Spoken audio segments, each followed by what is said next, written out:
오늘 우리 함께 하실 말씀은 사도행전 12장 1절에서 17절 말씀입니다. 사도행전 12장 1절에서 17절 말씀입니다.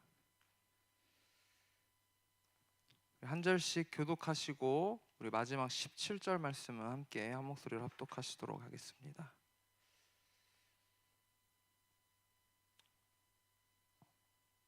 그때 헤롯 왕이 손을 들어 교회 중에서 몇 사람을 해하려 하여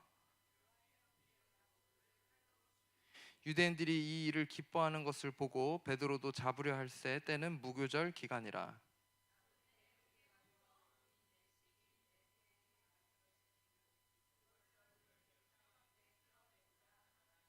이에 베드로는 옥에 갇혔고 교회는 그를 위하여 간절히 하나님께 기도하더라.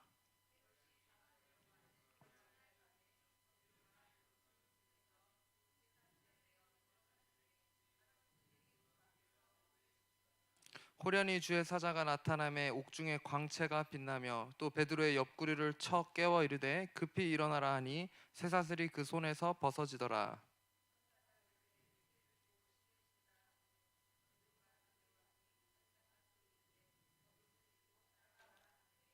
베드로가 나와서 따라갈새 천사가 하는 것이 생시인 줄 알지 못하고 한 상을 보는가 하니라.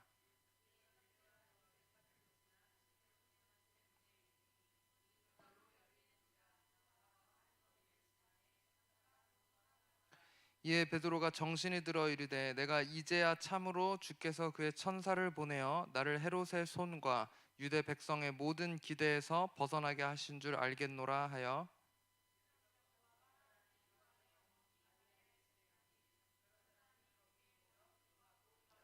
베드로가 대문을 두드린데 로데라 하는 여자아이가 영접하러 나왔다가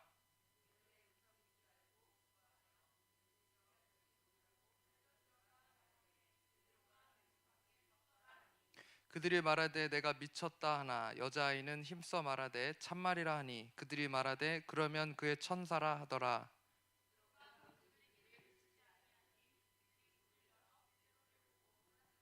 17절 같이 읽습니다.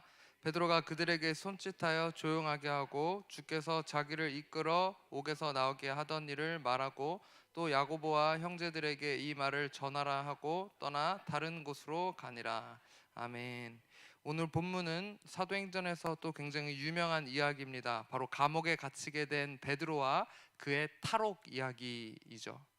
여러분 탈옥하면은 저는 아직도 생각나는 게 우리 대한민국의 유명한 탈옥수, 우리 어린 친구들은 모르겠지만 옛날에 신창원이라는 아저씨가 있었거든요.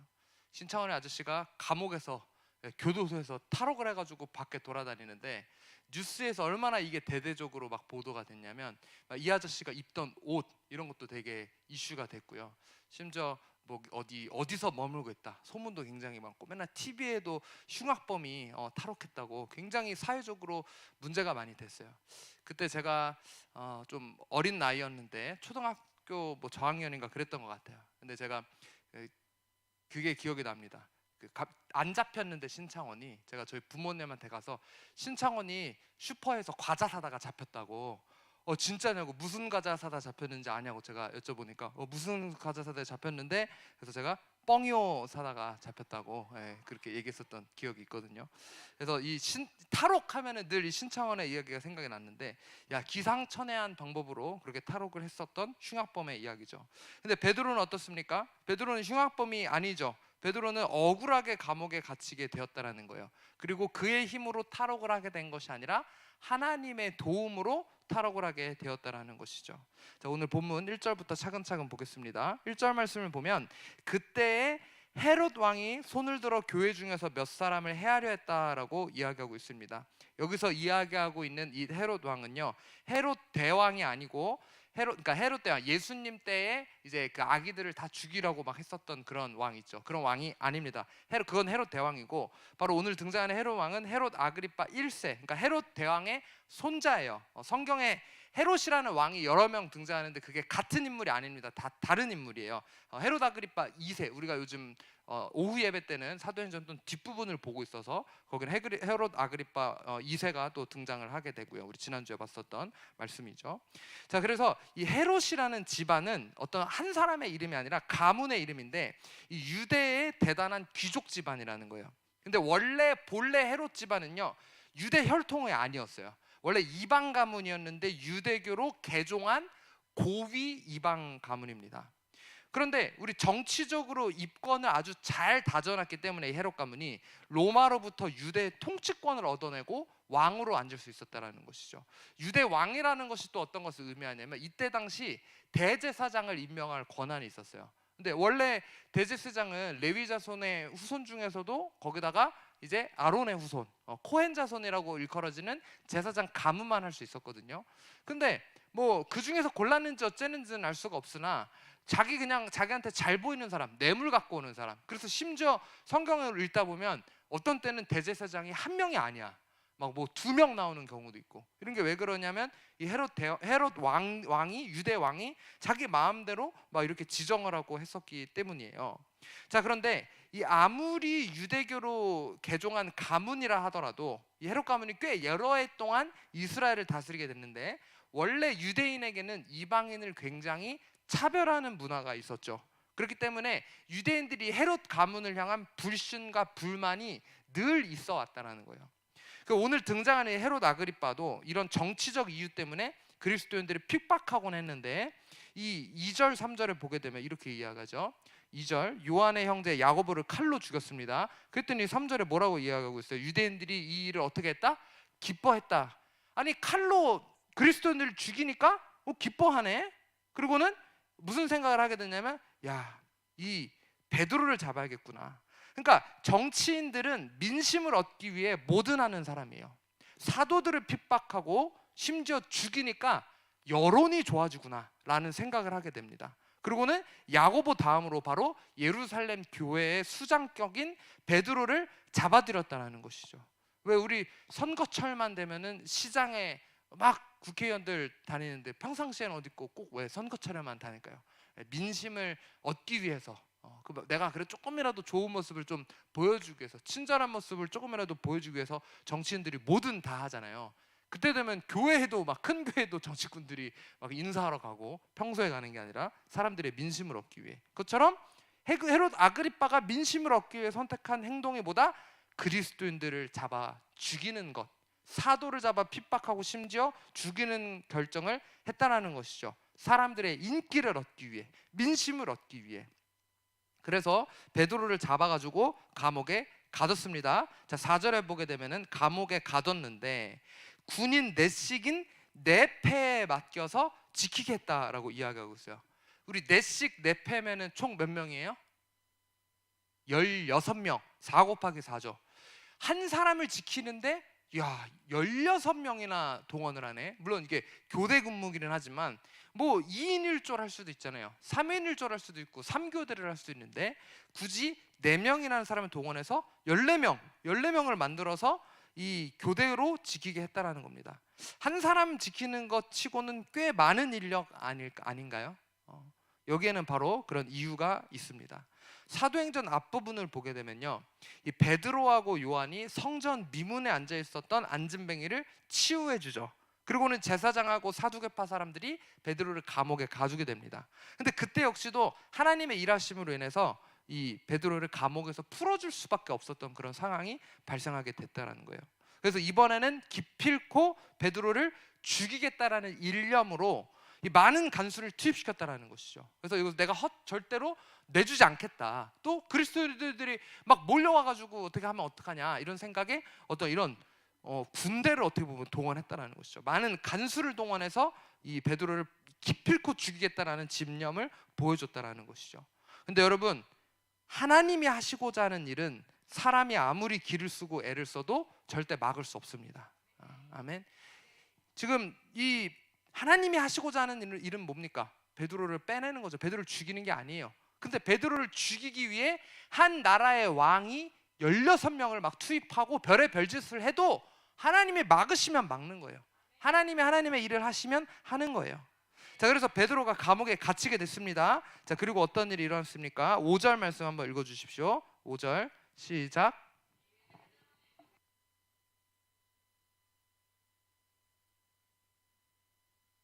자, 베드로가 옥에 갇히고 교회는 그를 위해 간절히 하나님께 기도했다라고 이야기하고 있습니다. 자, 근데 우리는 교회가 정확하게 베드로의 뭐를 위해서 기도했는지 알 수는 없어요. 이건 그냥 베드로는 옥에 갇힌 거고, 그 다음에 교회는 베드로를 위해서 기도했다고 나왔지, 구체적으로 베드로의 뭘 위해서 기도했는지는 안 나와 있잖아요. 뭐 예를 들면 그가 풀려나길 위해서 기도했을 수도 있고요, 아니면 혹은 바로 그 전에 무슨 일이 일어났습니까? 사도 야고보가 죽었잖아요. 그러면 베드로가 죽을 때 최대한 고통 없이 죽게 해달라고 기도했는지, 아니면 그가 죽은 뒤에 그의 삶과 어떤 그의 가족에게 하나님의 은혜가 있게 해달라고 기도했는지, 뭐 우리는 알 수가 없습니다. 뭘 위해서 기도했는지. 근데 분명한 것은 무엇이다? 그들이 간절히 기도하기 시작했다라는 겁니다. 옥에 갇히자 그 무리가 간절히 하나님 앞에 베드로를 위해 기도하기 시작했고, 그리고서 어떤 일이 일어났습니까? 하나님이 그들의 기도를 통해 일하시기 시작했다라는 겁니다. 간절한 기도를 통해 하나님께서 역사하시고 일하십니다. 바꿔 말하면 우리는 기도를 통해 하나님의 일하심을 경험할 수 있다라는 겁니다. 여러분, 기도는 우리가 할 수 있는 엄청난 특권이에요. 그래서 마태복음에 보면 예수님이 이런 말씀을 주셨죠. 우리 마태복음 7장 7절에서 11절 말씀 한 절씩 같이 읽겠습니다.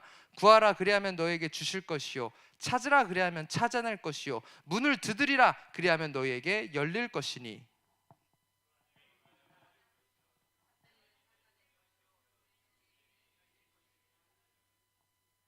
너희 중에 누가 아들이 떡을 달라 하는데 돌을 주며, 11절 같이 읽습니다. 너희가 악한 자라도 좋은 것으로 자식에게 줄 줄 알거든 하물며 하늘에 계신 너희 아버지께서 구하는 자에게 좋은 것으로 주시지 않겠느냐. 아멘.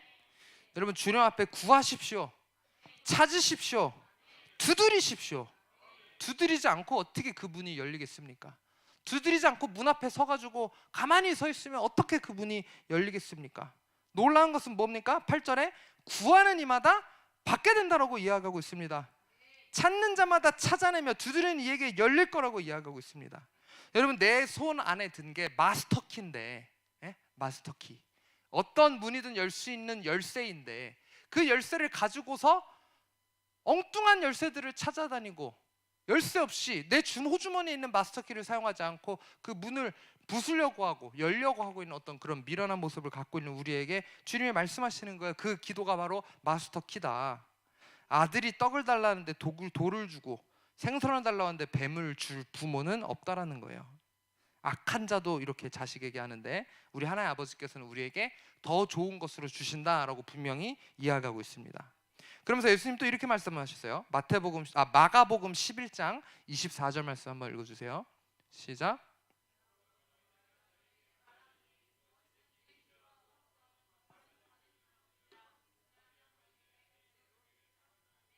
너무 놀라운 말씀 아닙니까? 무엇이든지 기도하고 구하는 것은 받은 줄로 믿으라. 그리하면 그대로 된다라고 이야기하고 있습니다. 여러분, 기도하는 삶 살아가고 계십니까? 하나님께서 우리에게 주신 그 특권 사용하고 계십니까? 예수 그리스도의 이름으로 구하는 모든 것들에 응답하시겠다는 그 놀라운 은혜를 경험하고 계십니까? 어떤 분들은 아우 목사님, 저는 기도할 줄 몰라요. 아우, 저 같은 것에 기도를 뭘 하나님께서 들어주실까요? 나중에 좀 믿음이 성장하면 그때 기도하겠습니다. 이런 분들은 기도 안 하고 사실만 한가 봐요. 저는 정말 삶의 여러 가지 어려움 속에서 때로는 기도하지 않으면 버티기 어려울 때가 있음을 봅니다. 기도는 우리의 영의 호흡과도 같아요. 여러분, 숨을 이렇게 참고 얼마나 버티실 수 있겠어요? 곧 가다가 얼굴이 시뻘개지기 시작하고 계속 그래도 참다 보면 하면서 숨을 몰아쉬게 돼 있어요.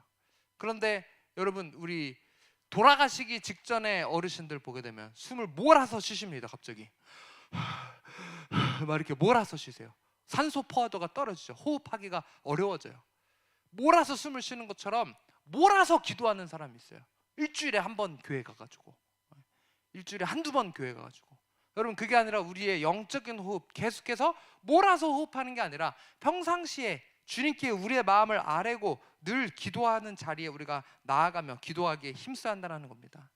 누구에게는 그게 하루에 1시간, 2시간일 수도 있겠고, 누구에는 그것이 5분, 10분일 수 있습니다만, 우리 밥 먹는 건 게을리하지 않고 한 끼만 안 먹어도 손이 바들바들 떨리는데, 기도는 한 번 안 해도, 2번 안 해도, 3일 안 해도, 4일 안 해도 아무렇지 않은 것처럼 생각하지만 사실 우리 영은 메말라가고 있다는 거예요.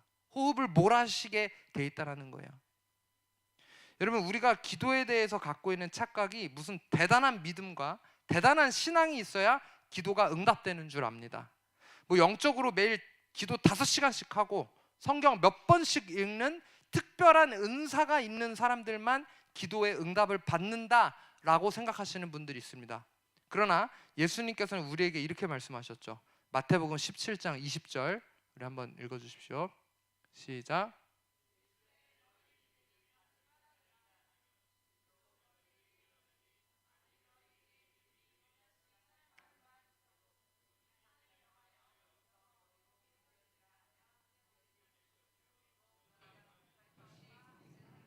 방송 나가는데 윤 전사님 말씀 읽으셔야 되는데 왜 뒤에 계시죠? 누가 방송 나가기 때문에 읽으셔야 됩니다. 자, 여기 그 믿음이 작은 까닭이 아니라 진실로 너에게 이르노니 뭐라고 이야기하고 있어요? 너희에게 믿음이 겨자씨 한 알만큼만 있어도 산을 옮길 수 있다라고 이야기하고 있습니다. 여러분, 우리의 믿음의 크고 적음이 기도 응답의 비결이 아니라 분명하게 얘기한 건 그 씨앗만한 믿음이 있어도 우리가 산을 옮길 수 있는 기적을 경험할 수 있다는 것이죠. 오늘 본문이 그것을 증명해 주기도 합니다. 여러분, 그토록 열심히 기도하던 성도들이 실제 베드로가 풀려나자 반응이 굉장히 재밌어요. 자, 11절 한번 12절 오늘 본문으로 돌아와서 12절 말씀 한번 보십시오. 깨닫고 마가라 하는 요한의 어머니 마리아의 집에 가니 여러 사람이 거기에 모여 기도하고 있더라. 자, 이제 베드로가 이제 감옥에서 나오게 된 겁니다. 감옥에서 나오게 돼가지고 이제 그 마리아의 집에 모여 있다라는 것을 알게 되고 거기서 이제 그 사람들이 기도하고 있었죠. 자, 그리고 13절에 보게 되면 베드로가 그리고 그 집에 방문해서 대문을 두드리기 시작합니다. 그랬더니 이 여자의 이름을 분명히 밝히고 있어요. 로데라고 하는 이 여자아이가 그 영접을 하러 누가 문을 두드리니까 그냥 어린아이가 나오고 있는 거예요. 사람들은 뭐라고 있었다? 그 안에서 여전히 기도하고 있었다. 계속해서 성도들은 기도하기에 힘쓰고 있었다는 사실을 우리가 알 수 있다는 것이죠. 자, 그런데 14절에 베드로의 음성인 줄을 알고 이 소녀가 어떻게 합니까? 기뻐하면서 문을 여는 게 아니라 너무 기뻐가지고 문 여는 거를 잊어먹어요. 문 여는 거를 잊어먹고 그 안으로 달려 들어가가지고 말합니다. 베드로가 대문 밖에 서 있습니다. 이렇게 이야기하니까 성도들의 반응이 어때요? 기도하고 있었던 사람들의 반응 15절 읽어주십시오. 시작. 여자아이는 힘써 말하되 참말이라 하니 그들이 말하되 그러면 그의 천사라 하더라. 베드로가 지금 문 앞에 왔어요. 사람들은 뭐라고 했었다? 기도하고 있는데 베드로가 왔어요. 베드로가 왔어요 하니까 사람들이 미쳤네. 너 미쳤다. 야, 너 미친 거 아니야? 너 어떻게 된 거 아니야? 애가 어려가지고 지금 야, 너 베드로 목소리도 모르니? 아유, 얘 어떡하니? 너 꿈꾸고 있니? 그랬더니 참말이라 여자애가 진짜예요. 그랬더니 뭐라고 이야기하고 있어요? 그의 천사라. 요거를 한국식으로 바꾸면은 요런 거예요. 베드로가 왔어요. 야, 베드로가 여길 왜 와? 귀신이겠지. 이미 죽었나? 그럼 우리는 누가 죽으면 귀신 돼서 온다고 이야기하는 것처럼 유대인들은 이제 그 귀신이 아니라 뭔가 수호천사처럼 사람에 있는 어떤 그 천사가 이렇게 뭐 어떤 영적인 천사가 이게 뭐 죽어서 왔던 그 전에 왔던 베드로가 아니라 뭔가 다른 존재, 영적인 존재가 온 거겠지라고 생각을 했다라는 거예요. 근데 16절에 베드로가 문 두드리기를 그치지 아니했다. 야, 역시 우리 베드로 형님 한 성깔하죠. 아니, 똑똑똑 하고 그냥 기다려도 되는데 계속 문을 계속 두드리는 거야. 아, 문 열라니까 나 왔다고 문을 열어달라고 베드로가 계속 이제 두들기기 시작합니다. 처음에는 이 장면을 보고 이 집에 들어가서 여기서 지내려는 건가? 그러니까 또 그것도 아니에요. 뒤에 보면은 베드로가 17절 보면 손짓하면서 조용하게 합니다. 조용해. 자기가 문 시끄럽게 두들겨 놓고 조용해. 그리고 주께서 이끌어 옥에서 나오게 하던 일을 막 말합니다. 내가 이런 일이 있었어. 그리고 이거를 전하라고 떠나서 다른 데로 또 가요. 그러니까 이거를 전하기에 신났던 것 같아. 빨리 좀 열어봐. 내가 지금 문 앞에서 나왔다니까 하고 빨리 열어봐 하면서 이 문을 계속해서 두들겼다라는 것이죠. 근데 재밌는 건 뭐냐면 성도들을 보면 기도하고 있었다라고 이야기하고 있죠. 근데 기도하면서도 사실 그다지 믿음이 없었던 것 같아요. 다시 기도하고 있었지만 그다지 믿음은 없었던 것 같다라는 거예요. 이들이 뭘 위해 기도하고 있었을까요? 아까 말씀드리는 것처럼 뭐 베드로가 고통 없이 죽게 해달라고 기도를 했나? 아니면 간수들에게 뇌물을 줄 돈, 내가 뇌물을 주고 베드로를 빼와야 되는데 그럼 돈이 있어야 되니까 그 돈 있는 사람을 우리에게 보내달라는 그런 기도를 했나? 그러니까 그들이 기도하고 있었던 것, 그들이 바라고 있었던 것이 무엇이었을까요? 어쩌면 기적적으로 베드로가 풀려나게 해달라는 기도는 안 했는지도 몰라요. 그리고 그들조차 그거는 불가능하다고 생각했는지도 몰라요. 정탐 갔을지도 모르죠. 근데 야, 이거 한 2명 지키고 있으면 좀 때려 눕히려고 했더니 이거 웬 교대로 막 16명이 계속 쉬지도 않고 교대 근무를 하는데 이거 어떻게 저거를 베드로를 데리고 오지? 야, 이거는 도저히 안 돼. 제가 제일 싫어하는 말이 하나님이 와도 못해 라고 표현하는 거. 하나님 와서 못하는 게 어디 있어요? 근데 하나님이 와도 못해 이런 말씀 하시면 절대 안 됩니다. 그렇게 생각한 것 같아요. 이거는 하나님이 행하셔도 뭐 안 된다고 생각을 했는지 여기서 그 감옥에 갇혀 있는 그 베드로가 풀려나는 거를 불가능하다고 기도를 하면서 성도들이 모여 불가능하다고 생각했다라는 거예요. 그러나 분명한 것은 우리의 믿음 없음도 아니고 우리가 구하는 다른 방식의 응답도 아닌 하나님께서는 우리에게 가장 필요한 방법으로 기적을 행하시고 응답하신다라는 겁니다. 여러분, 우리가 받는 그 응답이 때로는 우리 생각과 기대와는 다를 수도 있다라는 거예요. 감옥에 갇혀 있는 베드로에게 가장 필요한 건 뭡니까? 예준아, 감옥에 갇혀 있는 베드로에게 가장 필요한 게 뭐야? 감옥 나가는 거, 자유를 얻는 거잖아. 자유 시간. 자유 시간. 감옥에서 필요한 게 자유잖아요, 자유. 근데 뭔 성도들이 뭔 기도를 하고 있는 거야? 뭐 고통 없이 죽게 해달라? 뭐 뇌물 줄 사람을 보내달라? 다른 게 뭐가 필요가 있냐고요, 지금 베드로한테. 그냥 자유를 얻게 되는 게 가장 큰 필요라는 것이죠. 다른 응답은 없어요. 그러니까 어쨌든 베드로를 위해서 기도하던 사람들이 자신들의 기도가 응답이 되었는지도 깨닫지 못한 상태에서 하나님이 그냥 응답하셨어요. 심지어 가장 좋은 방법으로, 그들이 생각지도 못한 방법으로, 그들이 불가능하다고 생각했었던 방법으로 기도가 응답이 되었고 그들은 베드로를 마주하게 되었습니다. 그리고는 깜짝 놀라게 됐다는 거예요. 야, 베드로가 여기를 왜 와? 미쳤네 너? 근데 갑자기 베드로가 들어오네. 여러분, 기도는 이런 식으로 응답됩니다. 야, 기도한다고 그게 되냐? 공부나 해. 야, 기도한다고 너 교회 간다고 교회에서 밥 먹여줘? 겟세마네 기도원 밥이 제일 맛있어요. 그렇죠? 여러분, 기도의 응답을 깨달았었던 이 소녀에게 교인들이 뭐라고 이야기했죠? 미쳤다. 소녀가 제일 먼저 깨달았잖아요. 어머, 베드로가 왔네? 하고 그 순간에 야, 내가 이거 베드로의 천사인가 귀신인가 이러고 그 자리에서 기절하는 게 아니라 베드로의 음성을 듣자마자 소녀는 어떻게 했어요? 믿었어요. 어린아이들의 믿음이 그래서 큰 거예요. 그냥 하나님께서 우리가 기도했더니 베드로가 요 앞까지 왔네? 하고 바로 베드로의 음성을 듣자마자 믿었어요. 근데 그 소식을 들었던 다른 사람들은 그 소녀에게 뭐라고 이야기했다? 미쳤다고 이야기하면서 손가락질을 했다라는 겁니다. 여러분, 이런 것처럼 때로는 우리의 믿음의 행보를 향해 다른 사람들이 손가락 와주셨잖아요. 늘. 아유, 뭘 거기까지 가가지고 그렇게 열심히 기도하고 하나? 그렇게까지 해야 돼? 이런 미친 사람 취급을 당할지라도 하나님께서는 우리에게 이런 기적을 행하신다라는 거예요. 기도에 응답하신다라는 거예요.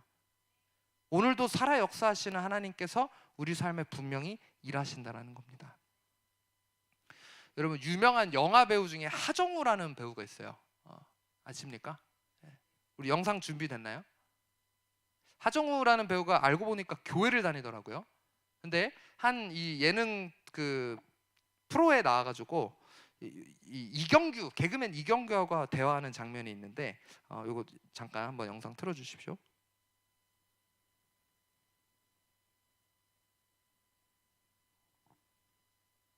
본인의 삶을 지탱하는 것이 있나요? 저요. 종교? 그래? 네. 크리스찬이어서.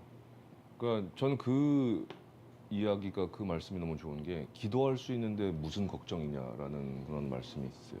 뭐 점점 어려워지고 점점 힘들어지고 쓸데없는 걱정하고 그렇게 살아가고 있는데 그럴 때마다 기도할 수 있는데 무슨 걱정이지? 라는 그 말을 저는 항상 생각해요. 그리고 기도하죠. 네. 야, 깊이가 있는데 이거 프로그램이 점점 품격이 찾아가네. 여러분 하정우가 뭐라고 이야기하고 있죠? 기도할 수 있는데 무슨 걱정이 있냐. 우리 그런 찬양도 있잖아요. 기도할 수 있는데 왜 걱정하십니까? 맞아요? 걱정하십니까? 여러분 기도할 수 있는데 왜 걱정하십니까? 이것이 우리 모두의 믿음의 고백이 되길 원합니다. 얼마 전에 제가 이 인터넷을 하다가 이 소셜 미디어를 하다가 제가 이제 그 미국에서 그 음향을 배울 때 같이 저랑 그 수업을 들었었던 분이 한국 분이 계세요. 한국 아저씨고 양재동에서 스튜디오를 운영하시는 사장님이세요. 근데 그분이 이제 그 절에 다니시는데 그 아들 대학 때문에 그 뭐 절에 가서 뭐 108배 했다고 이렇게 뭐 올리셨더라고요. 근데 여러분 절 다니는 사람도 아들 대학 문제 놓고 108배를 하면서 시주를 하고 기도합니다. 근데 거기 절에 앉아 있는 이 불상이 거기에 108번 절한다고 응답해 준답니까? 예? 뭐 시주한다고 응답해 준답니까? 불상일 뿐이에요. 그냥 금덩어리예요. 아무 응답이 없어요. 그러면 여러분은 그 108배 하며 금신상 앞에 하는 기도와 하나님 앞에 하는 우리의 기도가 차이가 있음을 믿으십니까? 그리고 우리 주님께서는 우리의 기도를 듣고 계심을 믿으십니까? 기도하는데 무엇이 걱정이십니까? 우리 맨날 원장 목사님 자주 하시는 말씀 뭐예요? 비 맞은 사람처럼. 오늘 비가 억수로 왔죠? 네. 비가 억수로 오는데 비 쫄딱 맞은 생쥐처럼 우리 박스를 만들어줬는데 박스가 약간 무너진 것 같아요. 우리 고양이들 밖에 쿠로가 비 쫄딱 맞아가지고 야옹야옹거리고 있는 그런 고양이들처럼 우중충해가지고 얼굴부터 그냥 벌써 막 이렇게 기도할 수 있는데 무엇이 걱정이십니까? 비 맞은 사람으로서의 표정이 아니라 하나님의 자녀로서 여러분 이 소녀의 마음이 우리의 마음이 되길 원합니다. 주님이 응답해 주셨네. 미쳤어?가 아니라 응답해 주셨어 라고 외치며 다른 사람한테 그 기도의 응답을 전하는 그런 믿음이 우리의 믿음이 되길 원합니다. 여러분 여기까지가 보통 우리가 아는 이 본문의 이야기이죠.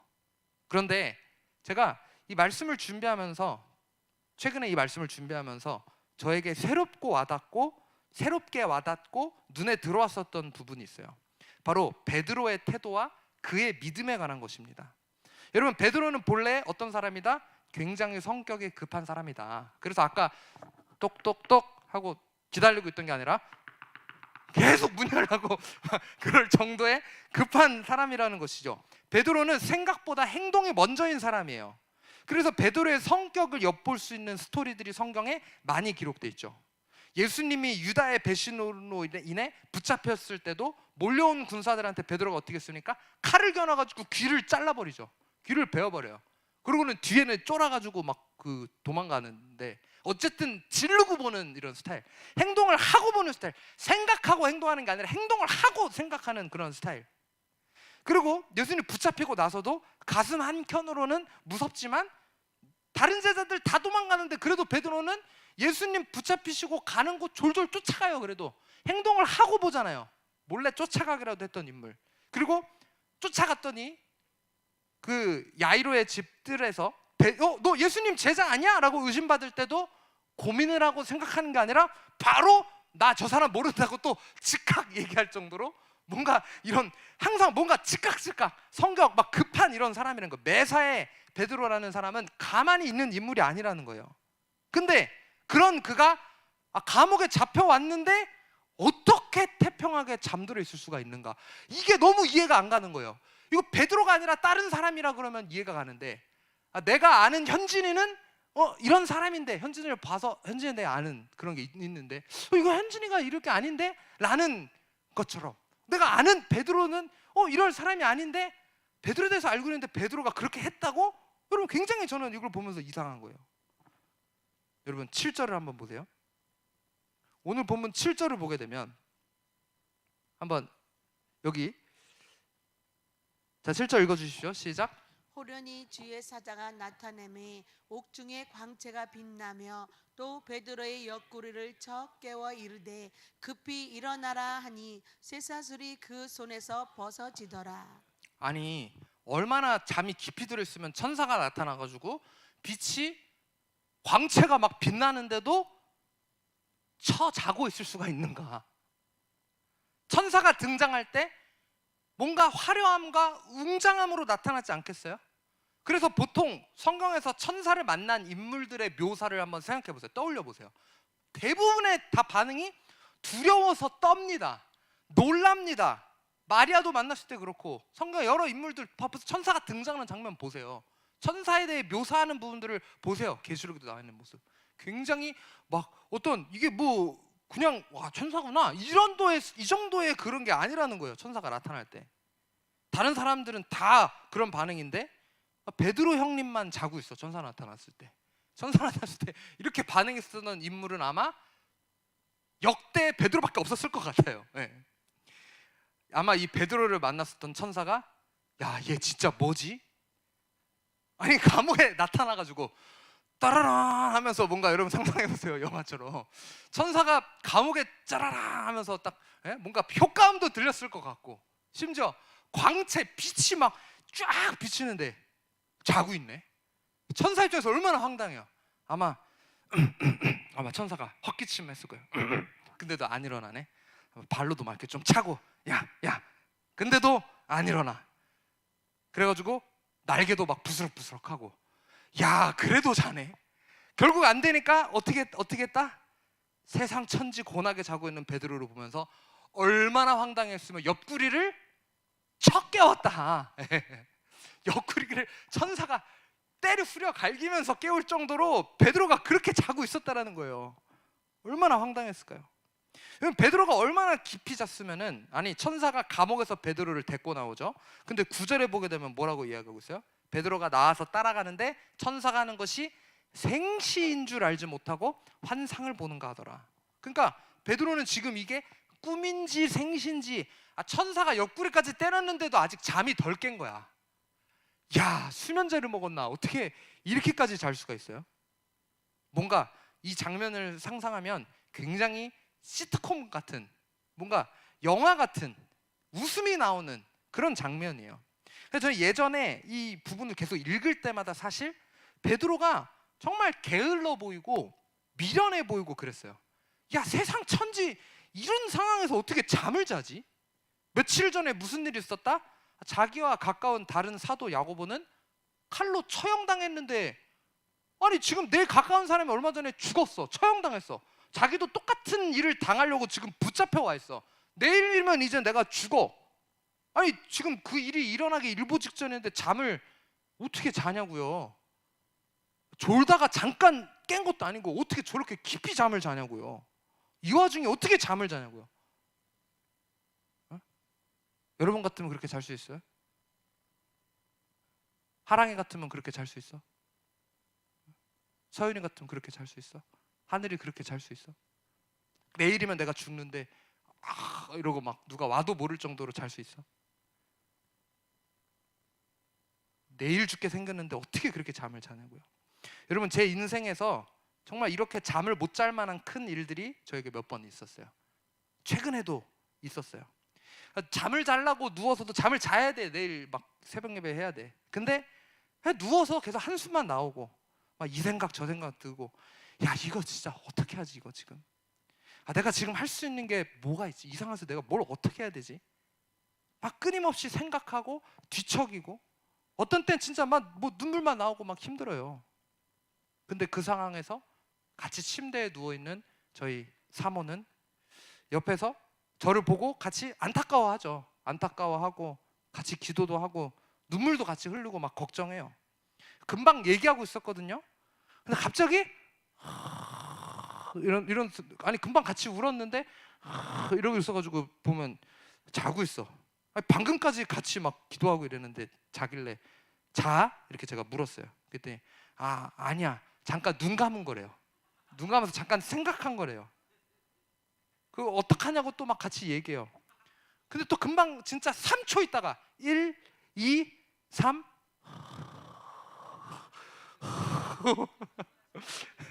여러분 뭐 그걸 보면서 걱정한다고 일이 뭐 해결되는 것도 아니죠.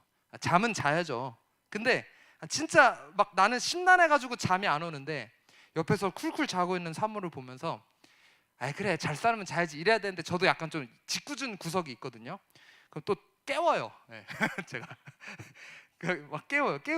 깨웠더니 또 자던 사람은 왜 깨워 또 그러지 않고 저희 착해가지고 사모는 진짜 미안한데 너무 졸리다고 그래서 같이 있어줬는데 일단 자기도 출근해야 되니까 좀 자야 된다고 같이 있고 싶은데 잠이 오는데 어떡하냐고 또 그렇게 이야기하고 10초도 안 걸려서 잠을 드는 그런 모습을 보면 그 와중에 참 뭐 웃음도 나고 뭐 저도 그런 생각이 드는 거예요. 이렇게 걱정해봤자 잠 안 자봤자 나아지는 것도 없는데 뭐 이런 생각이 들기는 해요. 근데도 잠이 안 오는 걸 어떡해. 근데도 잠이 안 옆에서는 쿨쿨 자는데 근데 아무리 해도 잠이 안 와요. 제가 그런 상황에서 잠을 못 자는 이유는 뭘까요? 간단하게는 걱정돼서잖아요. 걱정돼서 이 상황에 이제 어떻게 되는 거지? 왜 사람들은 왜 저러고 또 이 일을 이거 어떻게 일 처리해야 되고 이거 도대체가 이게 어떻게 흘러가는 거야 이거. 걱정이 되기 때문에 생각에 꼬리를 물죠. 이 생각했다 이렇게도 구상해봤다 저렇게 구상해봤다 계속 걱정이 이어지기 때문에 잠을 못 자는 거예요. 근데 저희 사모가 잠을 잘 수 있는 이유는 뭘까요? 본인 일이 아니어서가 아니에요. 본인 일처럼 생각하죠. 같이 힘들어하는데 걱정하고 한숨 쉰다고 될 일이 아니라는 것을 잘 알기 때문이에요. 여러분 오늘 본문에서 베드로를 다시 보니까 베드로가 그렇게 깊이 잠들 수 있었던 것은 그의 게으름도 아니고 나태함도 아니고 미련함도 아니라는 거예요. 제가 다시 이걸 보니까 내일 죽는데 잠을 이렇게 깊이 잠을 잘 수 있는 베드로는 도대체가 어떤 생각이었나? 베드로는 하나님을 향한 신뢰함이 있었던 것 같아요. 그러니까 잠을 잘 수 있었어요. 무슨 말이냐면 일단 1차적으로 옆에 군사들이 같이 지키고 있죠. 2명은 바로 옆에 또 2명은 문 밖에. 자기가 할 수 있는 게 뭐 있어? 뭐 영화처럼 요즘 영화 배우 중에 마동석이라는 사람이 범죄도시라는 데 보면은 혼자 막 몸이 이따만 해가지고 막 여러 명 때려 부수잖아요. 마동석이면 16명 때려 눕힐 수 있는데 베드로가 업으로 어느 정도 근육은 있었어도 그 정도는 아니었었던 것 같아요. 슈퍼히어로가 아니라는 거죠. 그러니까 그리고 사슬에 묶여 있어요. 군인들 사이에서 베드로가 뭘 할 수 있었겠어요. 그리고 베드로는 아마 야고보가 죽은 것을 보면서 이렇게 생각했는지도 몰라요. 이제 나도 어쩌면 죽을 수도 있겠다. 그런데 한 가지 다른 건 베드로는 이런 생각을 했었던 것 같습니다. 죽으면 죽으리로다. 망하면 망하리로다. 죽으면 죽는 거고 살게 되면 사는 거고 누구한테 달렸다? 하나님 손에 달렸다. 하나님이 죽게 하셔도 그걸 통해 하나님의 일을 이루시는 분, 그리고 이런 상황에서 살리게 하셔도 하나님이 하시는 것, 하나님이 책임져 주시겠다라는 확신, 그것이 베드로를 잠들게 했다라는 거예요. 그러지 않고서야 이렇게 곤히 잘 수가 없었을 거예요. 내가 살든 죽든 본인의 생명은 하나님께 달렸다. 그분은 그분의 뜻을 이루시는 분이라는 것을 베드로는 믿었다라는 것이죠. 여러분 이 시점에 베드로는 어떤 인물입니까? 그 막 귀 자르고 지금 그런 상태가 아니라는 거. 온갖 기적을 경험한 사람이에요. 이때 예루살렘 교회의 수장이라는 거예요. 이 시점에 뭐 불가능이 있다라는 생각을 했겠어요? 별의별 일을 다 겪었는데 부활하신 예수님 막 만나고, 그리고 막 여러 성령의 역사들을 지금 경험을 했는데 불가능이 어디 있겠냐고요. 뭐 온갖 기적들, 예수님이 행하셨던 기적, 자기도 막 앉은 병이 일어나 걸어라 하고 뭐 완전 기적들이 일어나는데 못할 일이, 불가능한 일이 있겠냐는 생각을 했겠냐고요. 베드로가 하나님을 향한 두터운 신뢰가 있었다라는 겁니다. 여러분, 세상의 시선에서 이런 상황에서 잠을 자는 베드로를 바라보고 포기한 인생이라고 이야기할 수 있어요. 미련한 인생이라고 이야기할 수 있어요. 그 상황에서 잠을 자? 포기한 거 아니야? 근데 하나님 시선에선 포기가 아니라 의탁입니다. 의탁. 다시 한번, 세상의 시선에서 바라보면 이것은 포기일 수 있지만 하나님 시선에서 보면 이것은 뭐다? 의탁이다. 의탁이라는 단어를 사전에서 찾아보면 이렇게 나와 있습니다. 어떤 것에 몸이나 마음을 의지하여 맡김. 하나님 앞에 우리의 몸도, 우리의 마음도, 우리의 걱정도, 우리의 생각도 여러분 다 맡기세요. 다 의탁하세요. 베드로는 하나님을 향한 신뢰가 있었기에 그분께 의탁할 수 있었고 자신의 생명과 삶, 그 모든 것을 맡겨드릴 수 있었다라는 겁니다. 여러분, 제 영어 이름이 피터예요. 피터. 베드로라는 뜻이에요. 제 영어 이름이. 저도 원래는 베드로처럼 가만히 있는 성격이 아니거든요.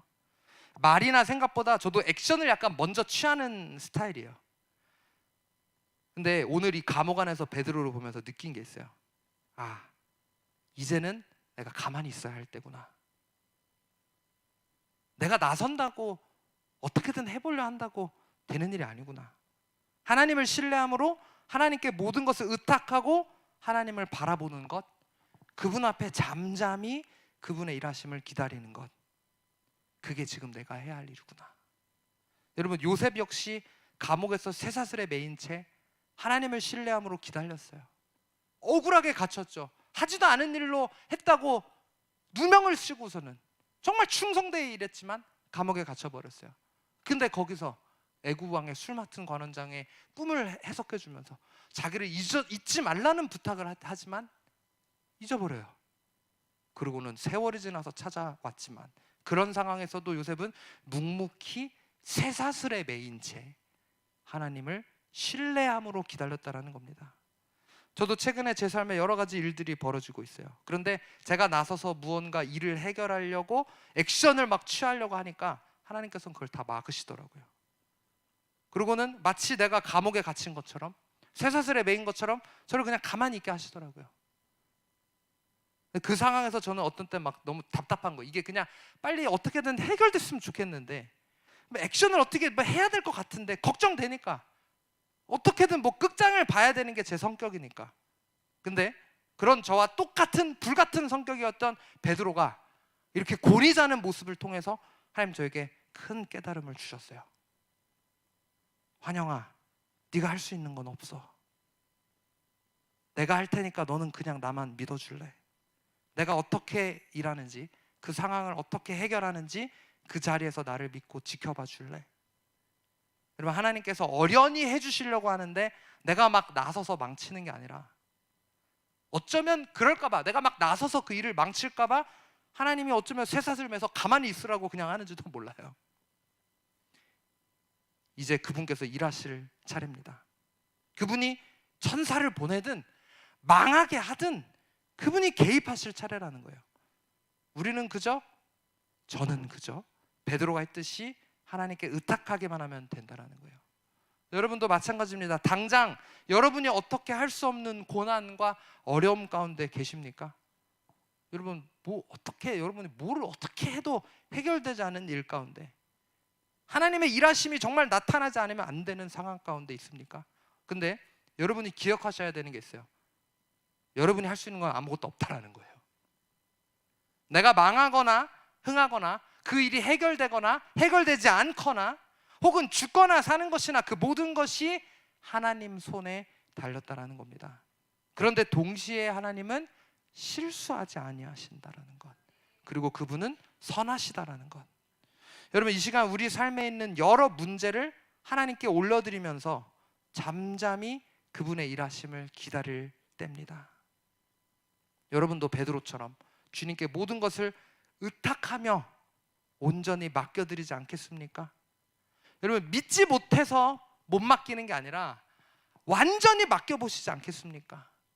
여러분의 삶도, 우리 학생들은 여러분의 학업도, 진로도, 직장, 우리 사업하시는 분들 여러분의 사업도, 직장 다니시는 분들 여러분들의 직장도, 여러분의 미래와 현재, 과거, 여러분의 걱정, 근심, 두려움, 자신감, 어색함, 불안함, 여러분의 재정, 돈, 여러분의 시간, 여러분의 가족, 여러분의 자녀, 여러분의 부모, 그 모든 것을 하나님께 의탁하십시오. 그리고 우리 동산교회와 겟세마네 기도원과 어웨이크닝 국제학교도, 그리고 우리 익산 프렌즈도 하나님께서 일하실 겁니다.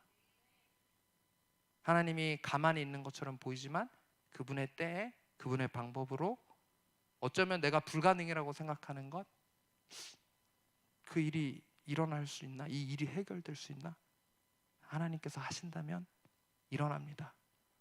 왕이 아무리 그 일을 막으려고 발버둥을 쳤어도 주님께서 결국 그 일을 이루셨던 것처럼 그 누구도 주님의 일하심을 막을 수 없다는 겁니다. 여러분 마음 가운데 주님께 의탁하지 못하고 여전히 내가 붙잡고 있는 것은 무엇입니까? 여러분을 잠 못 들게 하는 그 걱정은 무엇입니까? 오늘 이 시간 주님께서 그 모든 것을 내어달라고 말씀하십니다. 베드로가 내일 죽을 상황에 푹 잘 수 있었던 그 평안함이 오늘 하나님께서 우리에게 부어주심을 여러분 믿으시기 바랍니다. 주님께서 오늘 우리에게 말씀하십니다. 아무것도 두려워 말라. 여러분 아무것도 두려워하지 마십시오. 두려워하지 말고 주님을 믿고 신뢰함으로 나아가길 원합니다.